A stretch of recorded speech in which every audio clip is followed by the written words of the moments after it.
This event is really for our students. I just realized, I had a dream last night, and I was worried about this talk. And I said, why am I worried about it? This talk is for our students. This is by students. They are the ones who choose faculty members. So I'm so honored to be part of this celebration. Dear students, the truth is that you inspire me each day and make me feel that I belong here at Fresno. So I want to start with this picture. Those who love Star Wars will love this. It's the magic of Gandhi. So I know you will love it. Yeah. So I joined Fresno State in 2014. When I came for my on-campus interview, I was a bit nervous. That was my first time to come to Fresno, and that was my first time to come to Central California. During the interview, my colleagues gave me the campus tour, and they took me to the Peace Garden. And there, I encountered a familiar face. And I was not so nervous anymore. Then I also encountered the entire family of peace activists, Jane Addams, Cesar Chavez, and Dr. Martin Luther King Jr. And I would like to thank all who gave this gift to Fresno State. And I'm also very proud to be part of this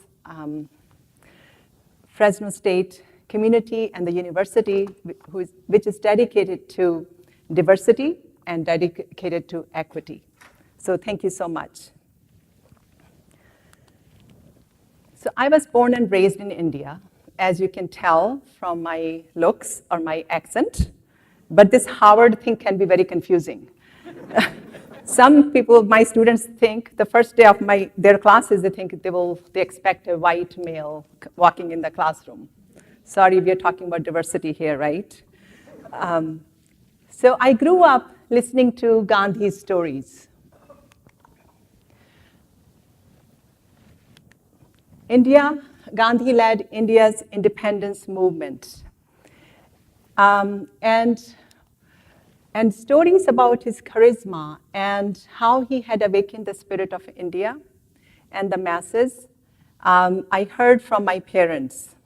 My mother told me that even as a little girl, she participated in Gandhi's movement.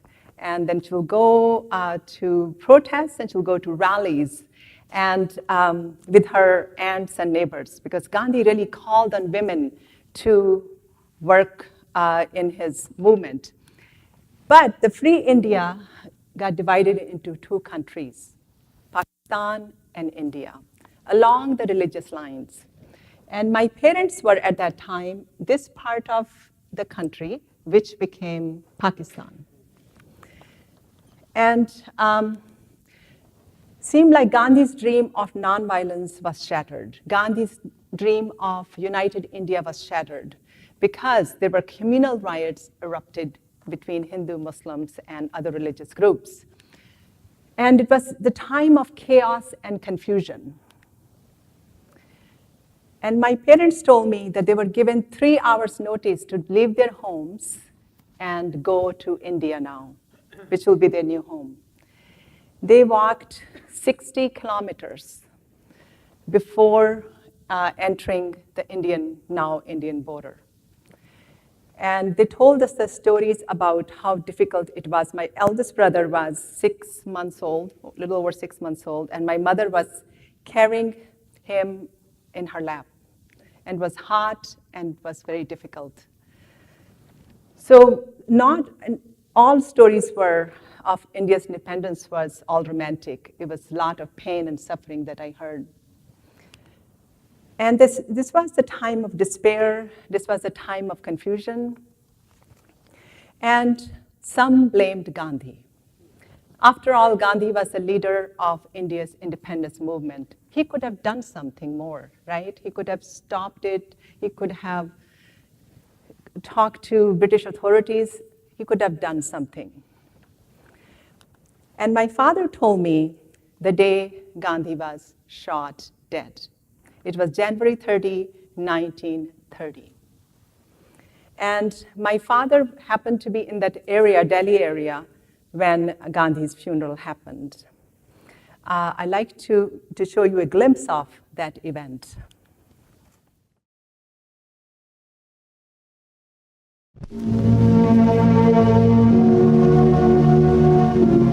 Ashes are all that remain of the man who symbolized India's finest aspirations.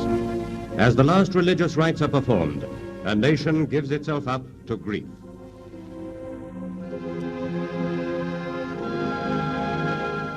For many, the vigil of prayer commenced 48 hours before, when the body of Mahatma Gandhi was placed on the roof of Birla House in full view of the thousands who had traveled all night to pay him their last tribute.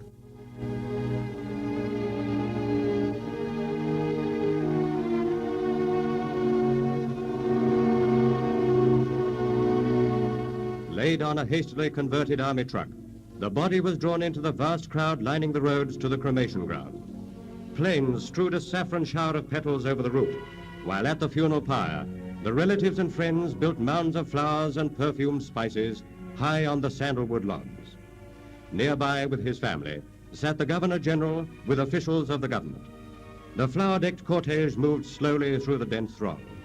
Tens of thousands wept openly as the body passed by them. Premier Nehru, traveling on the funeral coach with Gandhi's youngest son, appeared bewildered in his depth of grief.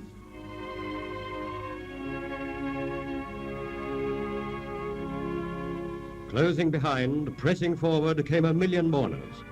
Around the pyre, the throng became packed as the body reached its resting place.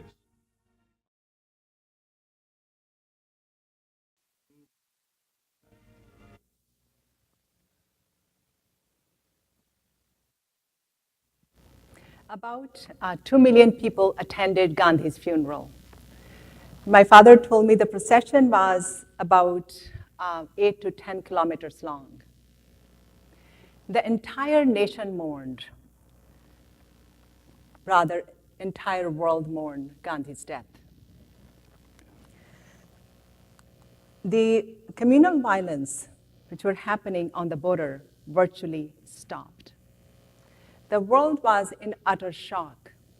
The man who stood against and confronted the mightiest of the mightiest empire was taken down by one of his own. And a royal funeral was given to Mahatma Gandhi. When he died, he had only few possessions. And his possessions included a couple of sandals and a little few utensils, a copy of the Bhagavad Gita, and a pair of glasses. He loved his round glasses, and also a watch. Gandhi loved his watch. He was almost, some people say, was married to his watch. And because he thought that Indians were not punctual. You know, I'm sure you have heard Indian Standard Time. And he wanted to say that the reason that Indians are not making progress because they don't respect time. And he wanted to be a model. The only day that he was late was the day he was assassinated. What an irony. So Gandhi was bestowed this honor of the father of the nation. Not only that, I heard stories from my parents, we also celebrated Gandhi in our schools. So on Gandhi's October 2nd, we'll celebrate Gandhi's birthday. We'll put garlands on Gandhi's either pictures or statues, and we'll be given sweets and sing national songs and go home. It seemed like when I was growing up, the Gandhi was everywhere. At least his face was everywhere. Gandhi was on our currency. As you can, if you have seen a rupee bill, you'll see Gandhi. It's very ironic. He didn't want to keep the money, but he's everywhere in our money. And he was on the postage stamps. And also, we grew up listening to Gandhi's stories that how great man he was. We didn't, I mean, all other things I found out after I started studying Gandhi, but there was nothing but hagiographically that he was talked about. And one of the story I still remember, I think read in third grade or fourth grade, was the spelling cattle. And the story was that how Gandhi loved truth. And once the inspector of the school comes and gives a spelling test to students, it's really the test of the teacher. How are you teaching your students, not as the students?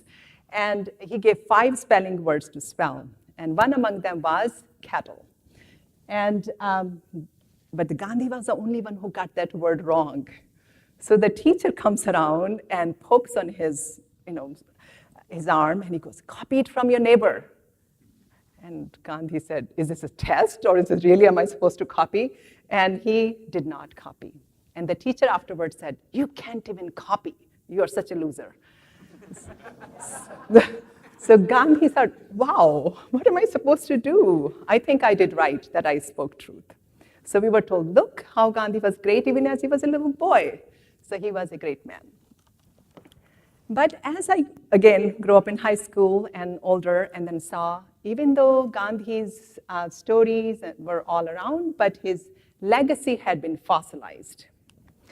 India had acquired nuclear weapon because it is a rather practical thing, they think, and really embrace of modern technology. Gandhi was against modern technology, but India really went after all kinds of technologies, and political corruption in India, as well as social chaos along the lines of caste system and also religious conflicts. So the Gandhi, the Mahatma, which some people think my students as his first name, it is not his first name.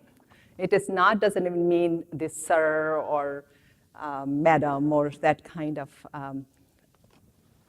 title. It really means great soul. And the title is only given to those who are yogis or saints and who embody virtues. So it seemed like that his image was there, but his message would have somehow disappeared from India. And the big questions were lurking around when I study now. And these questions included, are Gandhi's methods relevant in India today? Maybe it was just for this political campaign, but they don't have any value in the real life. And furthermore, can his method be applied to confront injustices all around the world? Or they were just an Indian thing because Indians are passive and they don't, they could do this thing, follow a Mahatma. Maybe it is not relevant for the entire world. Well, the answer came in Dr. Martin Luther King Jr.'s successful use of the methods of nonviolence and civil disobedience. King went to India in 1959. And he writes about it, that in his essay, My Trip to India. He says, I left India more convinced than ever before that nonviolent resistance is the most potent weapon available to oppressed people in their struggle for freedom. It's very interesting to see that Gandhi's legacy was revived by Dr. Martin Luther King Jr.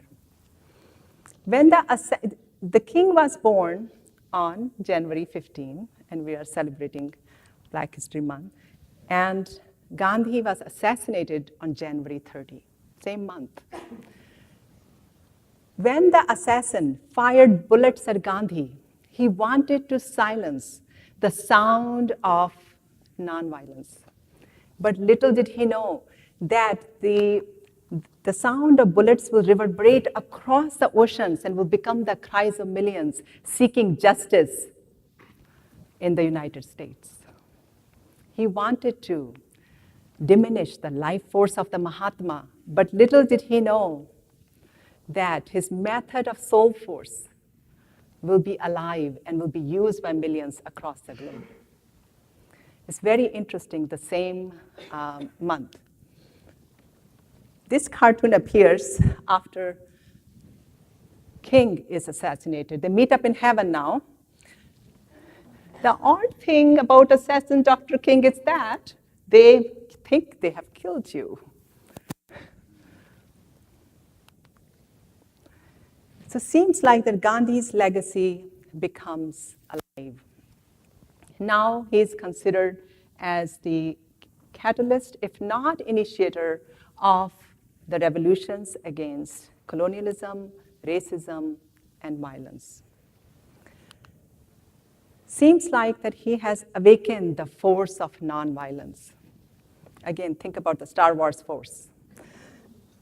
I watched Star Wars with my colleague. It was very wonderful. I have not watched the earlier movies, but this one was great. Yoda Gandhi. I just love this picture. You know? What Gandhi said, nonviolence is the greatest force at the disposal of mankind. It is mightier than the mightiest weapon. Why would Gandhi call nonviolence as a weapon? Nonviolence is supposed to be peaceful something. Nonviolence is supposed to be just vegetarian, vegan. But what happened to this weapon thing? That's very interesting that how Gandhi uses it as a weapon. He inverts the whole process, but Indian traditions were using nonviolence as simply as a virtue or as being passive. Not surprisingly, many leaders were influenced by Gandhi's teachings and philosophy. I'm sure you can recognize most of them. Cesar Chavez, Nelson Mandela, and Barack Obama said he would like to have dinner with Gandhi, but he doesn't know that he won't get much to eat if he has a dinner. Oh, well. And what the Dalai Lama, who is fighting for the Tibetans' rights, he said, today's world is in need for Gandhi's philosophy and Gandhi's principle. And from our own Central Valley, Cesar Chavez, he was deeply influenced by Gandhi, sorry. And he said, through Gandhi and my own life experience, I've learned about nonviolence, and I'm convinced that nonviolence is more powerful than violence. And then Aung San Suu Kyi, who recently won the democratic elections in Myanmar, and she says, I think Gandhi would have stood with us. So now I'm going to switch gears. So far, I talked about India. Now am I coming to the United States? So in my 20s, I come to the United States. I meet a different kind of Gandhi. Be the change you wish to see in the world. Do you recognize this? And people have tattoos of that. I know. All kinds of tattoos if you do Google search. It's pretty interesting. I only could pick that one. This really stands for Gandhi's philosophy, Gandhi, what he believed in. But I'm sorry to break the news, he never said those things. I mean, I haven't found it. If he did, of course, he spoke a lot. But I wanted to search his 50,000 pages of books. I could not find it. So, sorry. So when I come to the States, I find that the images of Gandhi were informed by the 1982 film, Ben Kingsley's Gandhi. And that film really brought Gandhi to the popular consciousness. And it's very interesting that if you do the research on Gandhi, you say about that time is that really scholarship takes off on Gandhi as well. It's almost like the 20, 30 some years needed to really simmer that is method, and now the scholars got hold of it. And then bumper stickers, as Travis mentioned, that I was in Oregon before I came. Eugene, Oregon people love bumper stickers. If you go there, every car has like 6 or 8 bumper stickers. And I can write a whole paper on Eugene bumper stickers. And T-shirts. We in America, we love to convey our messages through T-shirt. What would Gandhi do? All kinds of T-shirts.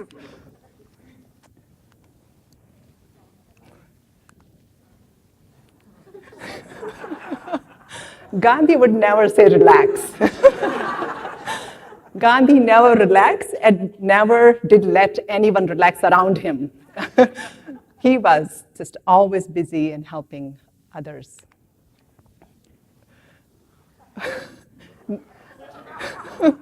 The eye for an eye makes the whole world blind, and Gandhi's caricatured, right? The whole world pirates. I don't know where they got that. And of course, Gandhi's been used by for advertising. Steve Jobs was very smart. I saw a picture of Steve Jobs and Gandhi side by side, that they look similar. I don't think so. So he's think different. That's Apple's slogan, think differently, rather. And so Gandhi in the popular imagination. So this really, all this, so I'm compressing all my journey for 10, 15 years in 10 minutes. So it really gave me interest to study Gandhi. I was going to go study for my graduate degree on Indian philosophical text, but I switched it and became interested in studying Gandhi. So when I began to study Gandhi, what I found, there are thousands of books about him. Goodness gracious, I thought it would be easy. And over 400 biographies. Can you imagine somebody have 400 biographies and it's growing? Every year there's a new biography. How much can you write about his life? How many ways? I think it's very interesting for people, and the scholars continue to explore various facets of his life. And then, of course, his writings and his speeches now being collected into a big data file, and it's called the Collected Works of Gandhi. And it's all available online free. So if anybody wants to go look at it. And his moral experiments are being very explored by scholars because scholars are very interested. Why is he doing these personal practices for political activism? And they explore. That's my focus of my book. And then many movements all over the world inspired by Gandhi's teachings, and there's a separate literature about it, that how many movements were inspired by Gandhi. So, but the question now has been asked, how did Gandhi do it? So the question has changed. It's not whether or not Gandhi is relevant, but the question is, how did he do it?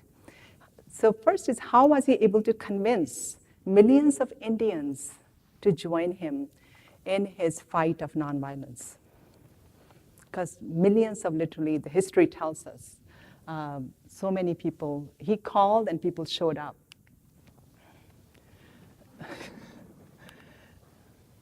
And where did he get the strength to fight against injustices that required sacrifice of personal comforts, observing many fasts, and imposed imprisonment?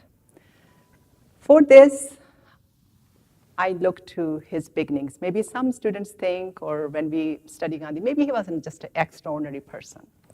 Maybe he was just so brilliant that everything just happened. But when you read his autobiography, we get a different kind of picture. He had very humble beginnings. He talks about that in his autobiography. So Gandhi was not charismatic. So he says, I was, don't look at me as a charismatic person. As a child, he didn't display any extraordinary talents. He was extremely shy. He was painfully shy, not just shy. And he was not physically strong. He talks about that how one day he was going for a walk with a British woman, and the British woman was in her heels, and Gandhi was trying to keep up with her and could not, because the girl just went fast. So he said, well, I was so embarrassed. And he was married at age 13. And feared public speaking. He was so afraid of public speaking. He will shake when asked to speak publicly. It's interesting, in 1931, he made his first radio broadcast. The first thing that he was said, that, do I need to speak on this thing? And Gandhi confesses in his autobiography that despite his law degree from Britain, he was unable to secure a job in India. And then he had to go to South Africa to get a job. But then where did all this begin? How did he become Gandhi that we know? So for this, we have to go to South Africa. He had this direct encounter with social injustice in South Africa that awakened Gandhi to the reality of racial prejudices and injustices.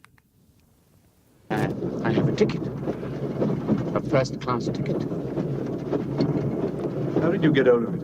I sent for it in the post. I'm an attorney, and I didn't have time. There are no colored attorneys in South Africa. Go and sit where you belong. I'll take your luggage back, sir. No.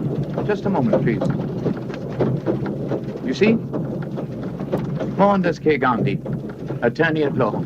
I'm on my way to Pretoria to conduct a case for an Indian trading firm. Didn't you hear me? There are no colored attorneys in South Africa. Sir, I was called to the bar in London and enrolled at the High Court of Chancery. I am, therefore, an attorney. And since I am, in your eyes, colored, I think we can deduce that there is at least one colored attorney in South Africa. Smart bloody Kaffir. Throw him. Just move your black ass back to third class, or I'll have you thrown over the next station. But I always go first class. I've traveled all...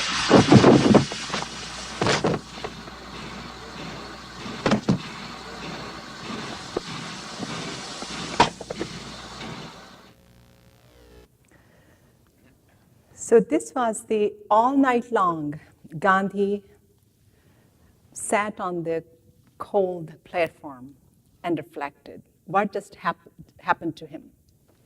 He just couldn't believe it.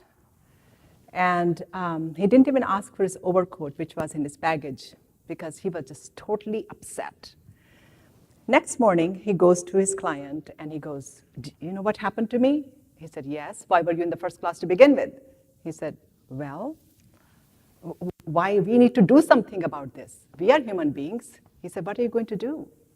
He said, "Something, we need to do something." He said, "Well, just get used to it."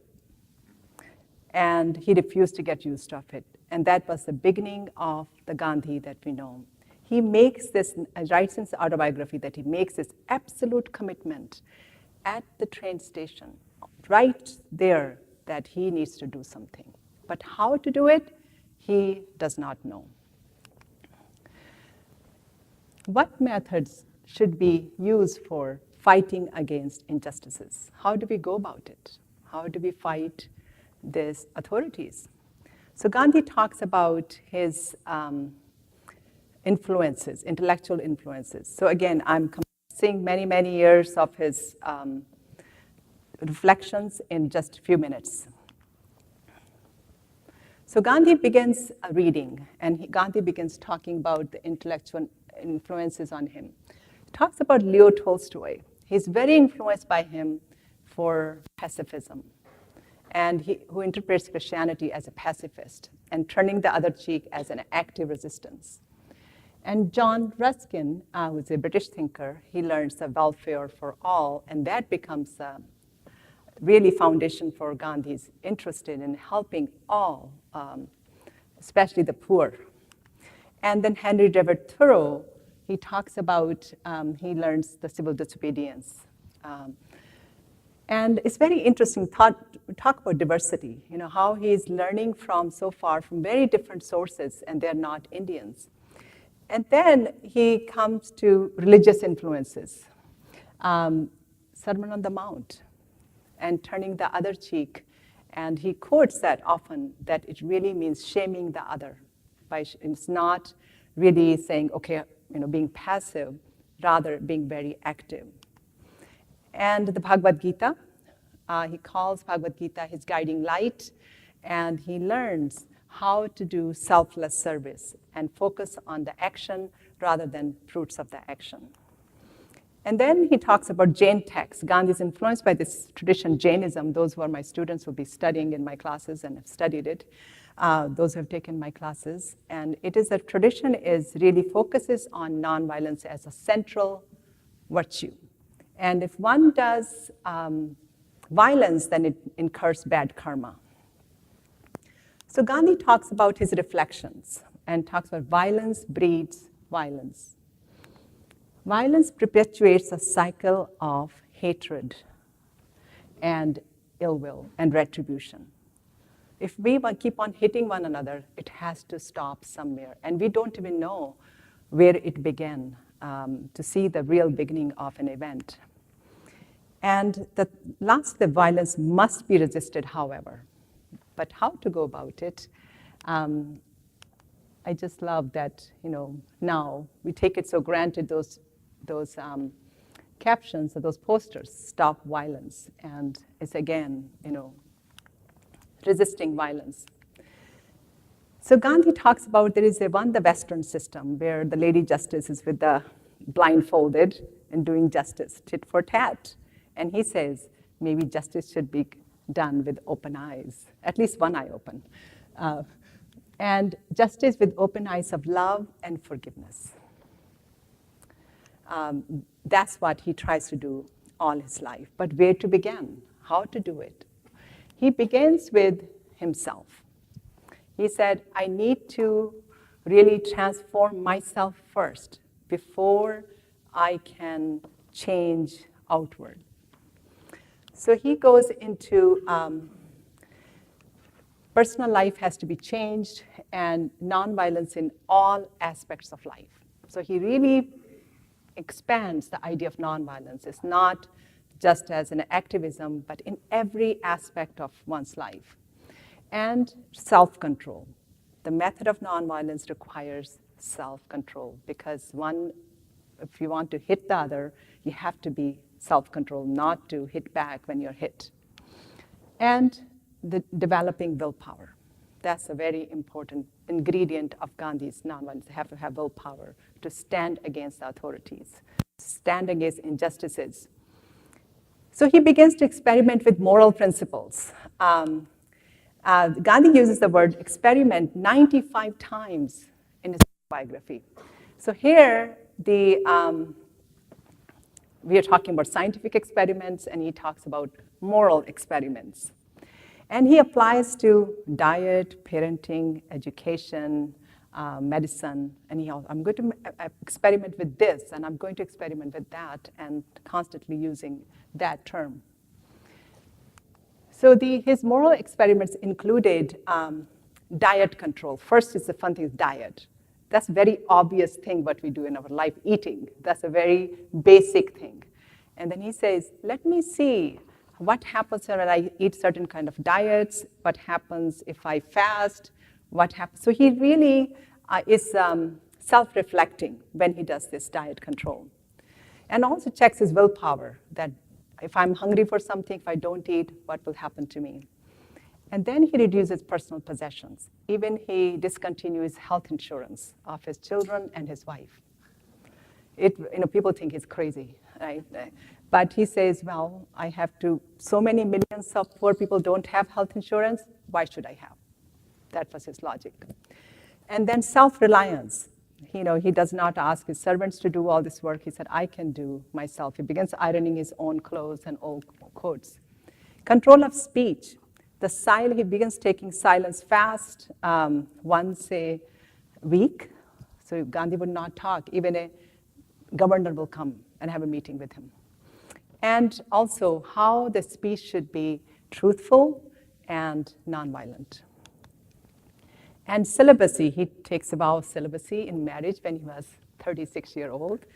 Tells his wife, honey, we are celibate.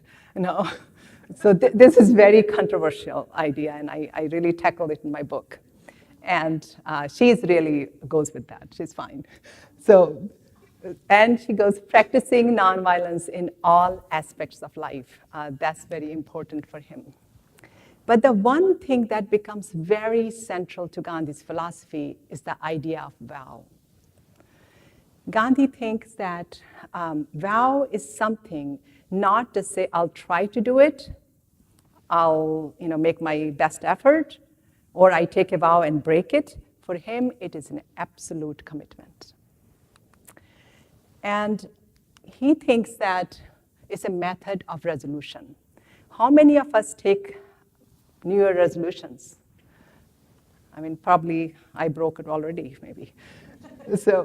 But they generally result in failed attempts most of the time. And he said the vow is a method of testing your willpower. If I take a vow, it's irrevocable. No matter what happens, I'll die before I'll break my vow. Very interesting idea of taking vows. And steps to public and social commitments. So then what he said, use the term vow to mobilize Indians, and when they were facing violence from British authorities, tell them, take a vow not to hit back, not to retaliate, not to be angry, and then they had to do that. And when they didn't, then he'll call off the strike or call off the protest. So for him to shirk taking vows betrays indecision and want of resolution. So if one does not take vows, then something is not right. If you want to build power, then you should take vows. For Gandhi, the vow was the anchor for the will. Gandhi believed that the vow was like an ship without an anchor, or like an edifice that's built on sand instead of rock. So without vows, life is a ship without an anchor. So it's important to take vows. And it doesn't mean the vow you take for a whole lifetime. Could be for one day, could be 1 week, could be 1 month. It depends. Could be for a whole lifetime. So I'd like to invite you to reflect. Have you ever taken a vow? I'm not expecting any raised hands or anything. Just think about it.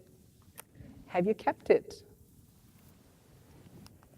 Was it difficult, or is it difficult? Try taking a simple vow of not exaggerating in your speech for a week. Some of my students do experiments when I teach my Gandhi courses, and they write down in their notebooks and they tell me afterwards. And they said, wow, that was hard. We didn't know that. And try quitting your favorite food or drink, Starbucks latte, for a week, if you're hooked on it. Has to be you like it. Otherwise, it doesn't mean, oh, I don't drink anyway, so it's okay. So when we study Gandhi's teachings, some scholars thought that Gandhi's vows were simply fads, his eccentric choices. But when I study closely, that the vows were very important for his not only personal life, but his political method. The vow serves 3 purposes: personal empowerment. He connected vows to nonviolent activism, using that same principle when he mobilized the masses. And finally, that he created a public image of a Mahatma, a saint, a yogi, and a mythical persona, which is that mobilized masses in India. And there's a lot of literature about it, how Indians will just go after when Gandhi show up, because Mahatma is coming, they will touch his feet, they will bow down to him, whatever he says will do. So it's created this image of Gandhi, of a yogi. It's not simply an image, but scholarly language, it's an image of Mahatma. For Gandhi, his finding was from these experiments, all these experiments he did, his conclusion was that strength does not come from physical capacity, it comes from indomitable will. That was his conclusion. That it's not the physical capacity that makes us strong, it is the willpower that makes us strong. So it's very interesting to see when we read his works, that his personal transformation cultivated immense physical strength in him.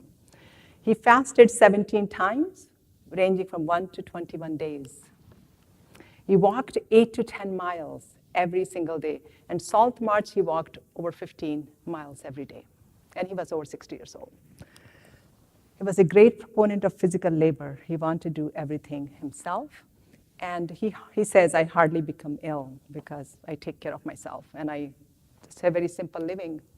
And he was imprisoned 13 times. and spent over 6 years in the prisons of India and South Africa. And Gandhi's moral charisma helped mobilize the masses. This has been recorded in the history books, that how many people were there at the Salt March. Hundreds of thousands of people came when Gandhi did the Salt March protest against the salt tax.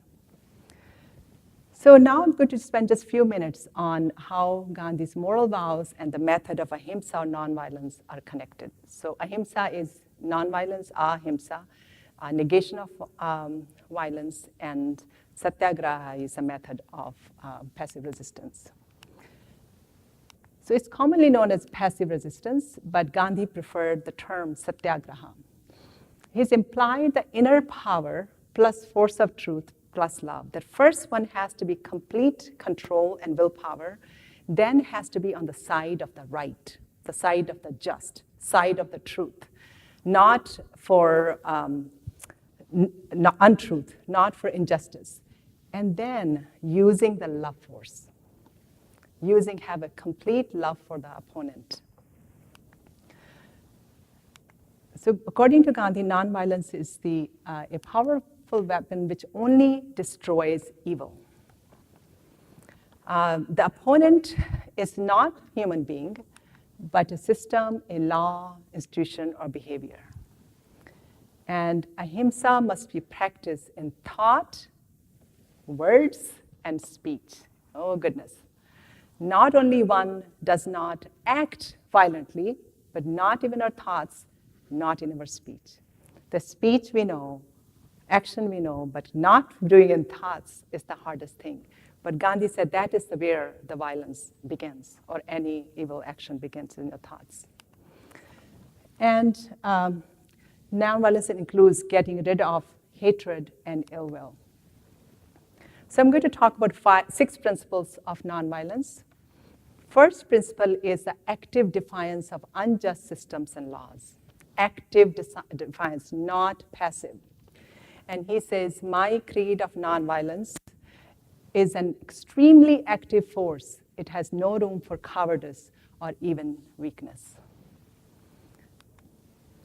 Second principle, attack the evil, not the opponent.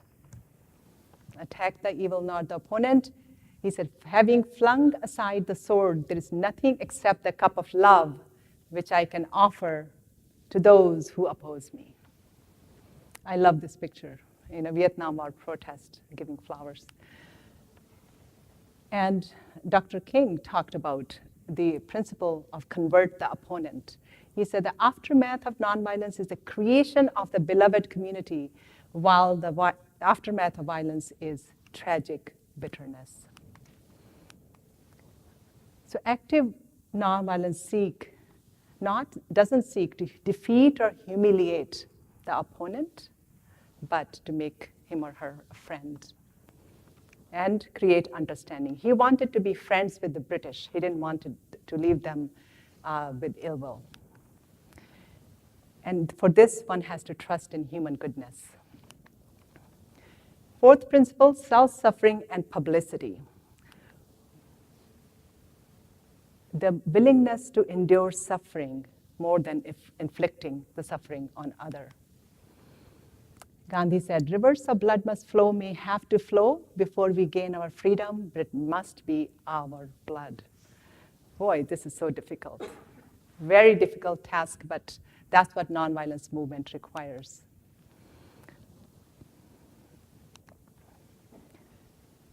So Gandhi likened his jail visits to temple visits. He said, I'm going to temple. So, he always spiritualized his political actions. Fifth principle, nonviolence, a practice of ahimsa in all aspects of life. He says, very interesting, this idea. The principle of nonviolence necessitates complete abstention from exploitation in any form. So not just, again, activism. Exploitation is a form of violence. He said poverty is the biggest form of violence. How many of us think in that way? And gender violence. he fought all his life for the rights of women and environmental exploitation. Sixth principle is training for nonviolence. Some of us think that nonviolence is just we can do social media and show up for the protests and we can do it. But according to Gandhi, nonviolence method requires training, requires preparation. He said, just as one must learn the art of killing in the training for violence, so one must learn the art of dying in the training for nonviolence. I had a student when I was at the University of Oregon. He was in the Occupy Wall Street movement. And he said, Dr. Howard, when the law enforcement hit me, I was okay. I didn't hit back. But when they hit my girlfriend, I lost it. But I couldn't stop them. So this is a very difficult thing what was being told, been asked to do. So nonviolence is our strength. Now it's all over the world. There are movements talking about the nonviolence as strength. And I want to show you a glimpse of this, a force more powerful.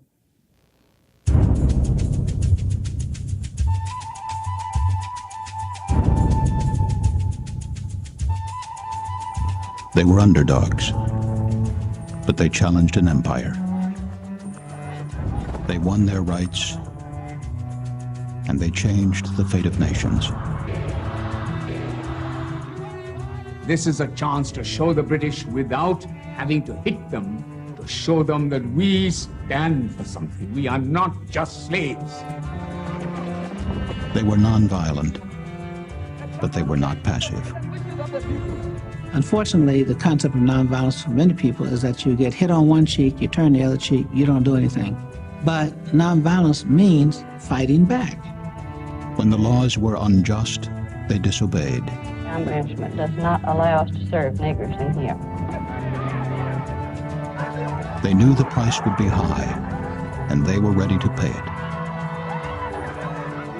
Violence has a very simple dynamic. I make you suffer more than I suffer. That's what a war is. The difference with nonviolence is we don't want to beat the opponent up. We don't think that does any good. Instead of making bombs, they strategized. They organized. They resisted. They boycotted. They went to jail. When I was there in India, before coming to the United States, I thought Gandhi's methods disappeared. But now Gandhi's methods have been revived in India in all walks of life.